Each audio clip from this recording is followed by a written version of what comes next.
Uh, Patrolus on Nazebo, Couch on Lily, and Fresh on Tyrael versus Jewy 43 on Nova, Chiana on Thrall, Candrel on Johanna, Laggy Brain on Ariel, and No Fravel on Li Ming for the red team.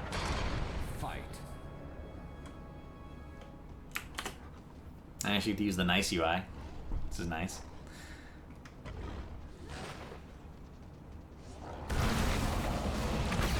Okay, so Garden of Terror versus... what do you think of Pixie Charm? I don't think Pixie Charm's very good, to be honest. Brightwing, the benefit of her is that she has a lot of split soak potential, which means she's not healing her allies constantly. I mean, if you're in a situation where Brightwing's in your 4-man rotation, then Pixie Charm's going to be really good. But I don't think Brightwing's usually going to be in your 4-man rotation. That's usually not what you draft her for.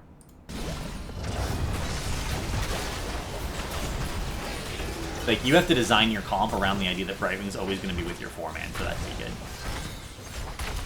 Which you can do. It is theoretically possible to build a comp like that. Tyrael DCs and dies. I know. Yeah, Tyrael DCs and dies, comes back right as he's dead. And Face of Death might actually go down here as well. No, lives with 70 health. That is a juke. That is a juke. Welcome back. And again, Astral Presence. I don't... Do I need to make a video, like, specifically about not taking Astral Presence on Li Ming, except on Cursed Hollow and Battlefield of Eternity? Like, at this point, I'm gonna get Crone on Skype, and I'm gonna do a Crone Cavalier Li Ming video where we just tell people not to take Astral Presence, except on potentially Battlefield and Cursed. And that's just only if you don't need Force Armor. It should have one of the lowest pick rates of any talent, because it's only good on 2 maps. And you don't always take it on those maps, because sometimes you need Force Armor.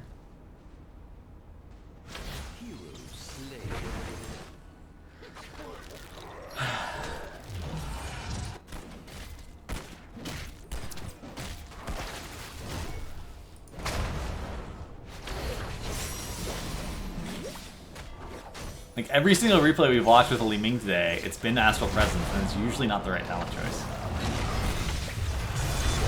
Face of Death, a little bit overextended, is going to go down to the Nova. Nova's doing work this game so far. And this, we talk about this dynamic a lot on the stream, but it's worth emphasizing again, especially since we have so many new viewers. When you're on a map that enables 4-man rotations, you have a solo laner, which we see Chiana is the solo laner in the top lane here. And everyone else should be rotating as 4. Clear the wave, clear the wave, clear the wave, clear the wave, just back and forth. Even with the mount speed changes, this is still optimal to do this on the majority of maps where it is possible. Towers of Doom is no exception. If you have a Zool, you guarantee that you win the 4-man rotation. You can't beat a Zool in a 4-man rotation because the skeletons cause constant pressure. Either you clear the wave at the same time and then you rotate together, but the skeletons still pressure, or you wait till the Zool clears the wave and then you clear the wave plus the skeletons, but then you're automatically behind in the rotation. So the only way to defeat that is to kill Zool. You pick heroes that are good at killing Zool. Kerrigan is an obvious example, but Nova, is good at securing picks. And they're doing the absolute correct thing here, which is killing Zool. This is what they need to be doing. And Johanna is a wave clear tank. Her ability to secure... Actually, there should be. Actually, Lord Boo, would you make a rotation command for the 4-man rotation video? That would be awesome. Johanna's ability to secure picks as a tank is very limited. She doesn't have great initiation. She can pretty much guard her team. That's all she does, but she's abusing the fact that she has good wave clear by just clearing the bottom lane while her team is securing these picks. So she's ensuring that her team doesn't miss soak, which is a good decision. Shiani doing something very similar, playing the melee frontliner, zoning for his team. We're going to see Jewy get the YouTube video. The YouTube video, please, and thank you. Go forth and claim the altars in my name. The Raven Lord. Patrolus just going so deep. You can see, look at Shani missed that wolf because of surprise. He's like, wow, Nazebo just invaded my side of the map into a 1v at least 1. Can you please go over what the bans were? I actually don't know what the bans were. This game was a user-submitted Hero League game. That information is in the replay file somewhere, but it's not readily accessible.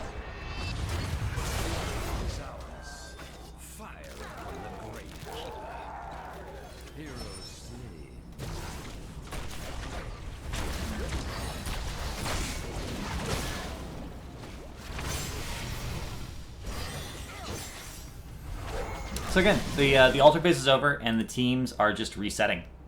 Thrall in the top lane, being a solo laner, actually sort of AFK. Should be solo laning, should be getting the soak. We're just gonna be judgmental of Chiana here for a while. Oh, he finally started moving. As soon as I zoomed in on him. It's like he knew. It's like he knew. Zul getting picked off again. Zag was probably one of the bans, I imagine. And again, as long as they keep killing Zul, they're going to keep winning this rotation. It's actually unfortunate. Tyrael's job, we see Tyrael rotating into the top lane, trying to make sure the soak doesn't get missed. But Tyrael needs to be guarding Zul.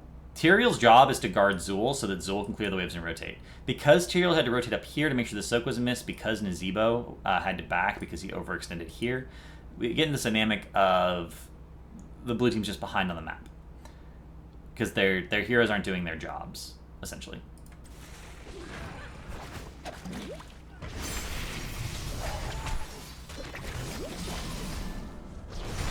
And that's all it takes. Like, small mistakes in where you're supposed to be on the map can get heavily punished by teams that are doing what they're supposed to be doing correctly. And with the mount speed changes, those mistakes will be punished even more heavily than they were before this. So, like, this is going to become a running theme for high-level play in general, even for Hero League, where going to a lane that you shouldn't have been in is going to cost your team something somewhere else, and it's going to be significant.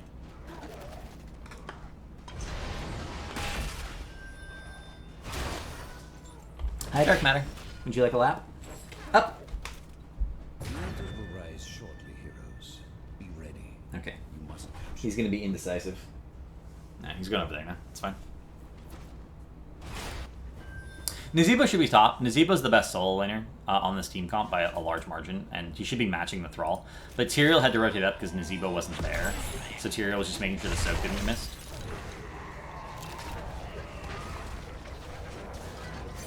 Wait, what? Oh. Dark Matter found a way to grab my attention by grabbing my headphone cord. Alright, Dark Matter. This is Dark Matter. He's the annoying meowing presence that you occasionally hear in the stream. He's come in here for a shoulder.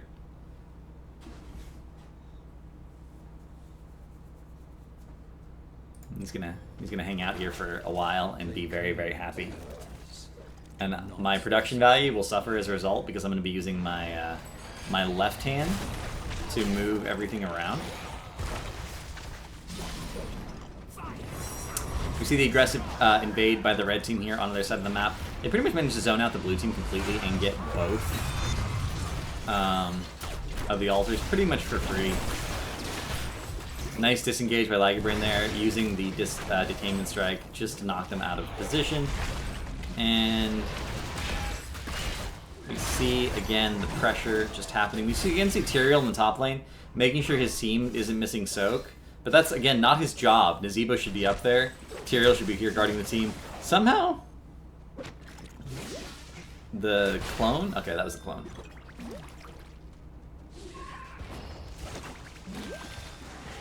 You see Dark Matter is unsatisfied with just the one-hand petting. He wants the two-hand petting. That's what those headbutts are for. He's like, I know you have another hand. I don't know what you're doing with it, but it can't possibly be as important as petting me. Fresh with the nice clean disengage here. Value of Eldrin's Might right there. Always going to be 100% safe. Good serial players should basically never die unless they die on purpose to get value out of their trait and turn a team fight. But if you're dying on accident as Tyrael, like you didn't mean to die, chances are you made a mistake somewhere. Face of Death, chunking out Johanna a little bit, but Johanna has Iron Skin, and Face of Death is just going to die for free. Oops.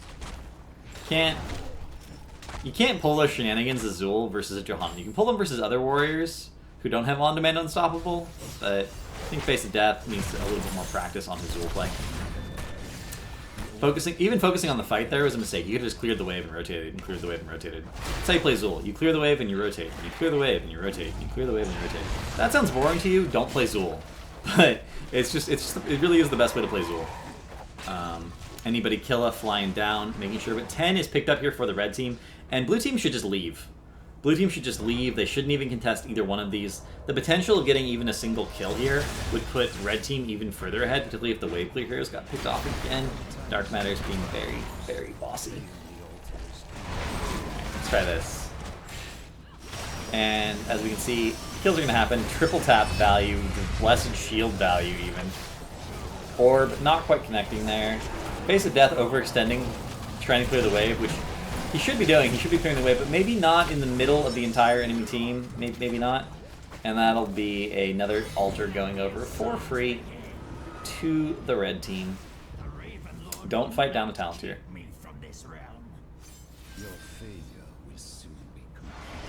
Was Tyrael a good pick? Tyrael, I mean, Sanctification helps a lot versus so many things, but Tyrael really wants to support a heavy dive hero. The way Zul's playing, he's basically gonna be a dive hero, whether he is intending to be or not. So Tyrael saving the Zul could be really good. But yeah, Tyrael's fine, honestly. As long as you can save one person with Sanctification. The way to think about Tyrael is basically like he's a support, not like he's a tank. He has mobility, he can zone front lines, but most people are comfortable with the dynamic of hard CC. Pause for a second. Most people are comfortable with the dynamic of hard CC on tanks. Tyrael CC is all soft. It's a matter of increasing movement speed for your team and slowing down the enemy team. Which means that your team has to cooperate for him to be a good tank, which is why he has a relatively low win rate in Hero League at low MMR, and his win rate gets higher and higher and higher as you go in top MMR. I think he actually has the highest win rate, or at least last week he had the highest win rate of any tank in Hero League at high MMR. And that's not like a coincidence. He's someone you have to play with as a team to be good.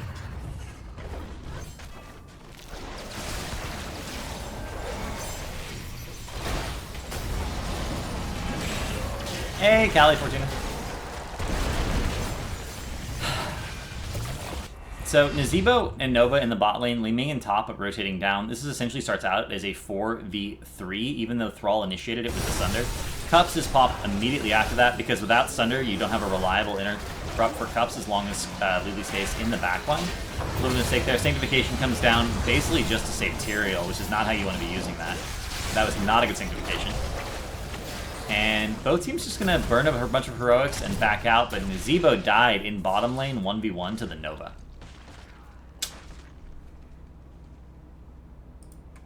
Nova, again, doing work, and probably going to continue to do work all game long, to be honest. And this is, when you pick a hero like Nova, actually, this is an interesting dynamic that we can talk about. If you pick a hero who has no wave clear but has a lot of damage, you guys want me to lower the game sound?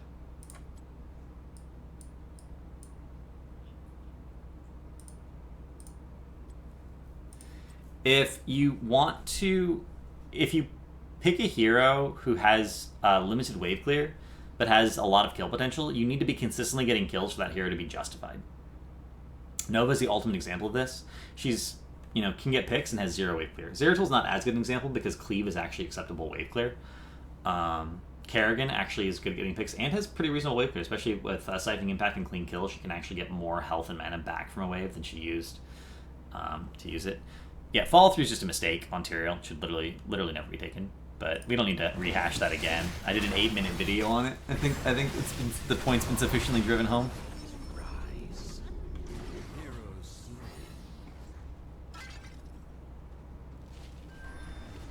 It's a very happy cat.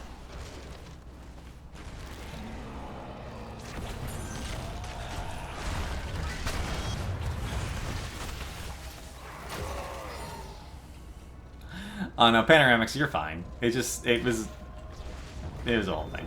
If you want to watch the video, you're more than welcome to do so. The altars have risen. Activate the Butcher Cleave is actually acceptable wave clear. I don't like taking Cleave on Butcher just because I think Butcher ought to be, again, one of those heroes who's just wrecking people constantly. He's constantly shrugging around for kills, especially with the way his level 1 quest talent now works, where you get the extra blood that stacks permanently for every single hero kill. You just want to keep killing and killing and killing and killing and killing. But I like the fact that they gave him Cleave thematically. I have experimented with the Cleave, and it's just not as good as the other talents at that tier. I think if you want to see the best possible example I can think of is watch Rich play Butcher, and you'll understand how good that 13 talent is. Do I know the level of play here? I actually don't know what Chiana's MMR is. I could look it up real quick. Or someone has hot slugs open and would like to look up Chiana's MMR. It was submitted by Chiana.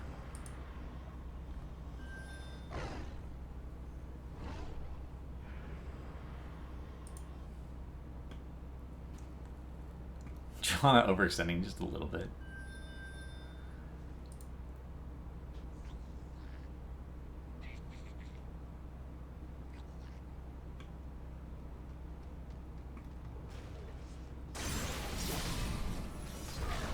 For the record, I did not expect a simple video explaining a simple concept to blow up the way it did.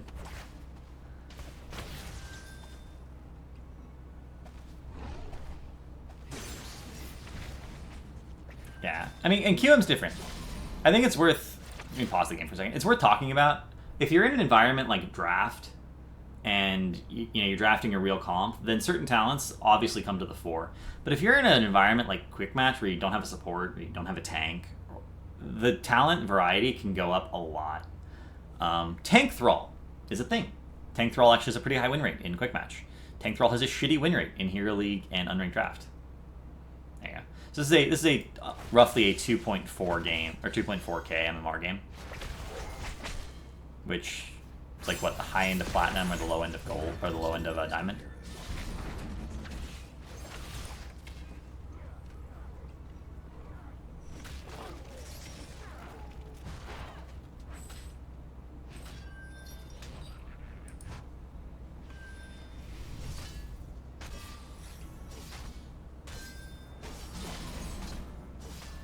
What's the Hero League game? What's his Hero League MMR?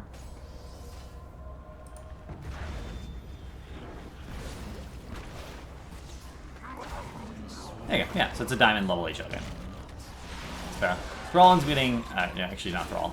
Again, there's a bug currently with the UI that sometimes reports the wrong death. Apparently it's a bug on Blizzard's end. It's not Ollie's fault after all, so we're gonna have to wait for Blizzard to fix it. Li Ming ends up getting picked off by being a little bit too far forward. We see Tyrael versus Ariel in the bot lane. That's hilarious. Neither one of them's ever gonna die. Kandrel is focusing on the cap. Shawnee's trying to zone for it, but ends up dying just to secure this one cap. This is important because every quad shot they get at this point is literally like getting them almost to the win. They're only 8 shots down now. Boss pickup plus one more altar will actually end the game. They're still closer to 16.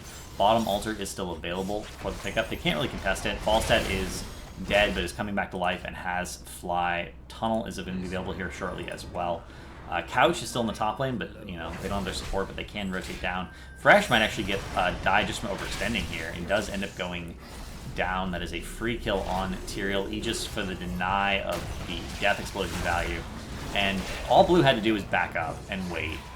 Falstad with the fly-in would have been there momentarily, but Fresh dying here actually puts this in such a situation where they're going to secure 16 here momentarily. They have the poke from Li Ming. They could interrupt this one more time. It looks like they're going to get it.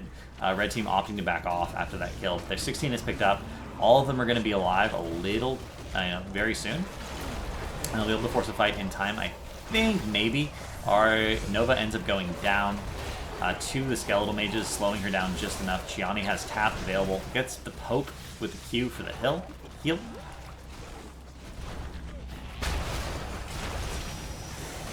Apparently, we're getting confirmation from chat that angels don't have faces. They just make out together by mashing their hoods together. I don't know about that one. Counter kill on the Falstad. Overstayed their welcome by a little bit. The chase from Johanna, Conviction actually coming into play here, allowing that to catch. Sanctification comes down for the disengage and the save, but Li Ming saving her combo allows her to get some damage in, but Johanna and Thrall both going to go down for free. Again, just over chasing. As soon as Sank came down, they needed to back up a lot more.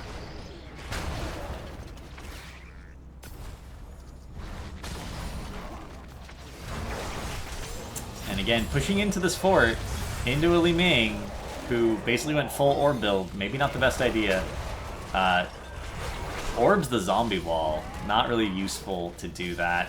And we see Nova sharking around in the back, hoping someone will get low enough that they can just get a kill.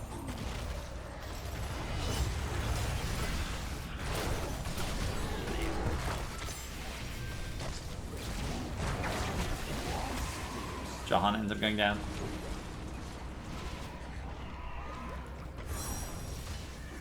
I know Ariel, excuse me. Again, getting confused. And this red team's starting to make a classic mistake, which is they're feeding in one by one and staggering their death timers. If you stagger your death timers in a late game like this, you'll never be able to take a 5v5 ever again, and you just won't be able to win. Follow-through does more damage on passive targets like Immortal. That's only true over a very long period of time. Like, it takes more than 30 seconds for the fact that cooldown on Smite is only through 6 seconds versus 10 to make a difference, and Mortal faces don't last that long.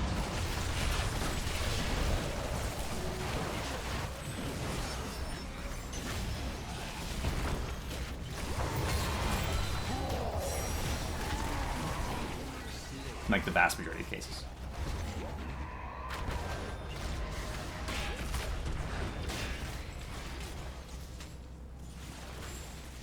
Take the altars and put an end.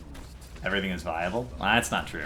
There are some talents that are just not even... There's not even a niche scenario where they're better than other things at the tier.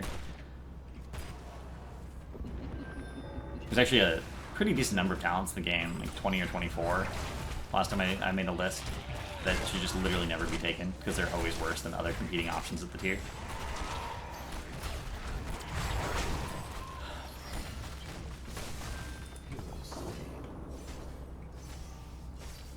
I ended up getting 2 kills there, but Thrall ended up dying for it, staggering the death timers more and more.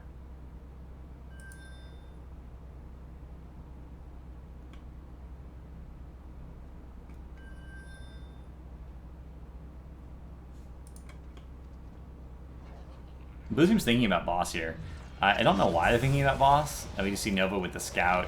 Red team wants to get boss, but they're not going to like randomly just walk in and get boss.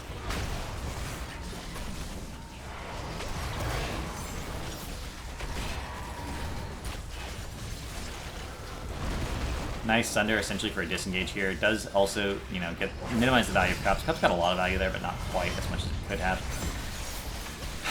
Lots of poke, however, on the red team, and we see the red team get split here. This is something you never want to have happen in late game team fights, if you can avoid it, where half of your team is here and half of your team is here, because blue team can collapse in either direction. They can keep pushing in, or they can keep pushing up.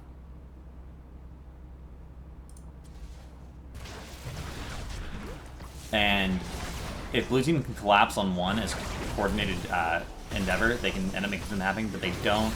Nazebo ends up getting picked off because Zul rotated down to the mid lane instead of, you know, fighting with his team. His team wanted to fight and he just left. Gust for the disengage is going to make sure that no further damage is done. But, I mean, you want to be clearing waves as Zul constantly if you can, but you can't just like leave your team in the middle of a team fight to go clear waves. Ends up getting a little bit of value. We can see that mid lane is getting pushed in. But Nazebo will be coming up literally as these altars spawn, which means that one altar should be going over to the red team for free, 100%. And if they get both, they just win the game. Fresh is going to get picked off here. That should be game. A little bit too far out in lane in a 5v4 scenario. Cups comes off cooldown, gets popped instantly. Cups doesn't really do anything here. I mean, Face of Death's going to get topped off, but now they won't have it for the desperate 4v5 fight they're going to have right here. The time is now. Claim the altars.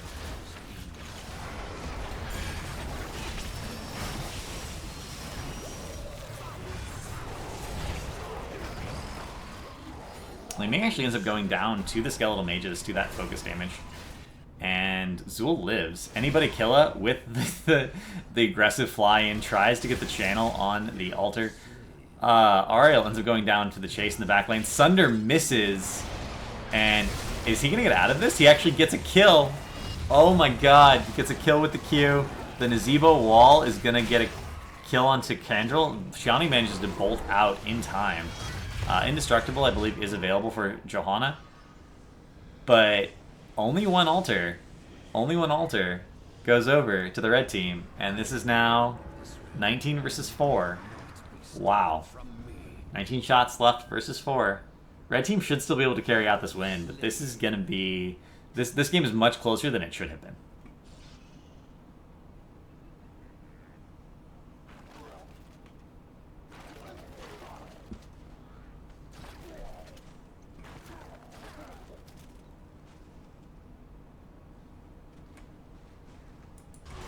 They're picking up... Blue team's doing the right thing here. They're picking up boss. This means that even if they die, as long as it's not during an altar phase, they won't automatically lose the game.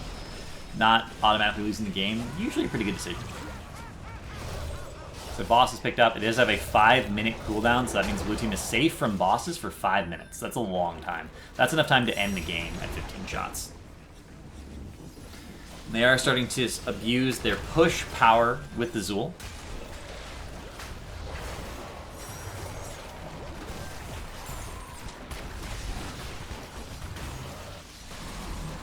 Johanna's not with her team. When you're a tank, you actually really need to be with your team to guard them from their shenanigans. As long as everyone up here is poking safely, the tank cannot be here and it's okay. She does end up getting that camp, but in general, you want your tank with your team. If you're gonna have someone go off and do shenanigans on their own, it should usually be your specialist or one of your ranged assassins. In this scenario, it's fine, but right up until your ranged assassin gets collapsed on and dies.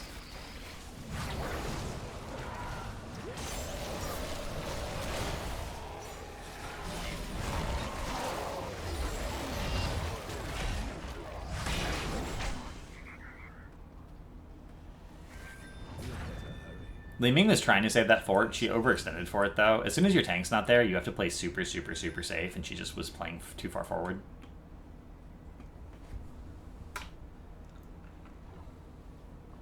This is a single altar. This altar doesn't even end. Okay. This is a 3-shot altar for the red team.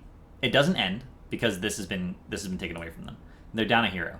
Should they be anywhere near here? And the answer is no. They could go top, reclaim this, and grab the siege. They could just spread out and, you know, soak experience. The 4% scaling per level isn't as important as talents, but it's like not nothing.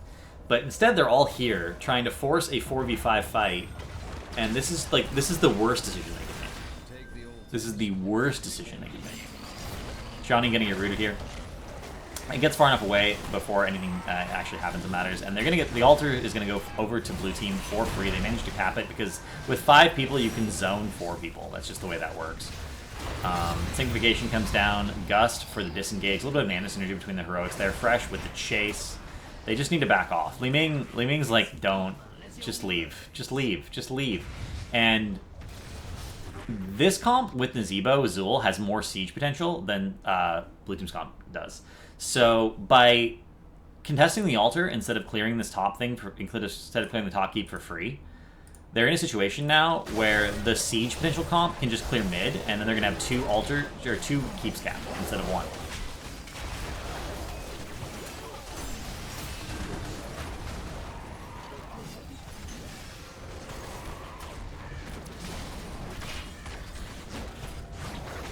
Right? They could have been only 1 fort down, because this mid fort would have gone down regardless, but they would have been able to cap this one. Instead, they're two keeps down, actually, because the keeps, they do upgrade to keeps at like the 12-minute mark. So now they're 2 keeps down. They can go top. Falstad is split. Again, Nazebo Zul in the bottom lane just going to do so much damage. They managed to recap top before bot gets captured, so no free shots there. But now they're stuck.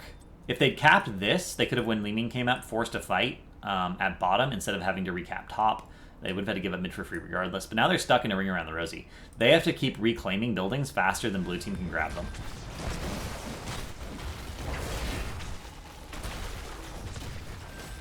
Which is something they're going to struggle with. And now blue team, because they have this tempo, they can grab this camp. They already have bottom, and they can grab the other camp, and then they can go mid and clear that. Meanwhile, Falstad in the top lane, because of the global pressure, can continue to do shenanigans. Notice that Falstad backs off. He doesn't actually know where everyone is. Also, the altars just start spawning, so he backs for full health and mana. He's going to rotate back down. They need to reclaim bottom here. You can't... When there's an altar, either the mid altar or the bottom altar are active, you need to make sure your fort's available. Having a fort so that the enemy team doesn't have their retreat point at all is one of the most critical things on this map. So it's good that they got that before that happened. It is going to be active shortly, so they will have a retreat point. They can fight around it, but they need to go in pretty hard on this. And because their lane is pushed in, this is actually relevant. Because their lane is pushed in, they're fighting amongst the minion wave. It's actually a huge hindrance for the red team. So by keeping your lanes pushed in, you just have an automatic advantage in all fights next to the lane. And fly in from Laggy Brain. Going into the backline as a support, usually not the best idea. The zombie wall value, Sanctification plus Cups, make sure everyone gets topped off. Thrall ends up getting overextended and going down. Just huge zombie wall value. Pretty much a wasted mages. They end up missing like one of the mages here. But they're gonna end up capping this basically for free. Not even for free, they actually got a kill and then capped it. And now it's 4 versus 6. Boss is gonna be up in 55 seconds. And bottom 4 gonna go down again.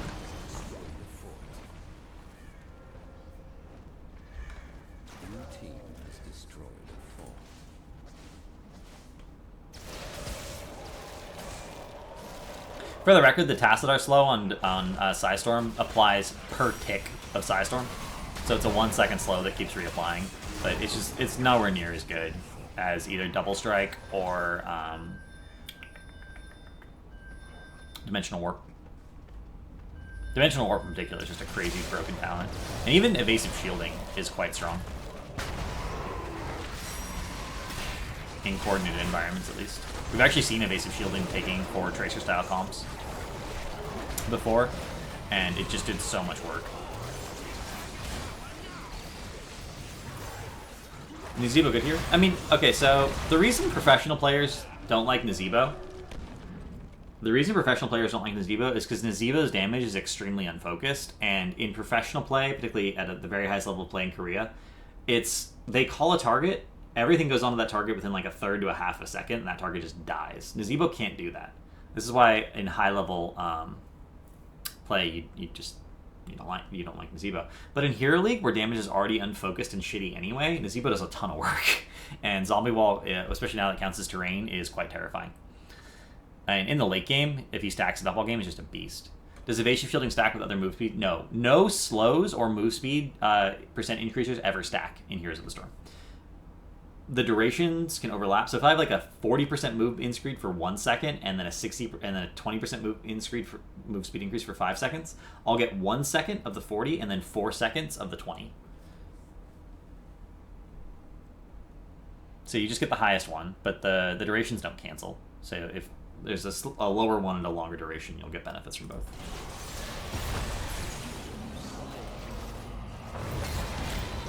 Zombie Wall does in fact count as terrain for Ariel's E and Diablo's Charge. That's one of the major changes that they made to it in the patch. Zombie Wall is now terrain. That is everything capped.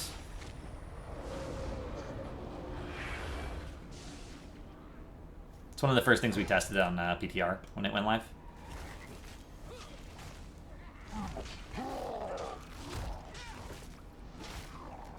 Boss is up. Sunder can actually do boss deals. So if Chiana's alive here and they get boss, he has to be not invisible though. Falstead ends up going down to triple strike.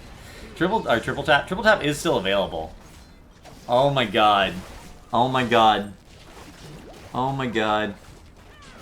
He gets seen by the skeletal mage. He gets seen by the skeletal mage and he dies. If he'd gone into here instead, or even walked all the way around and gone to here. Are they leaving?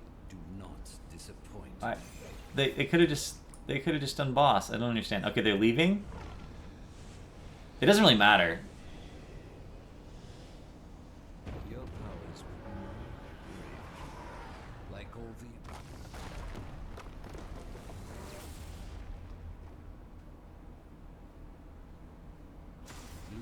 That's a game.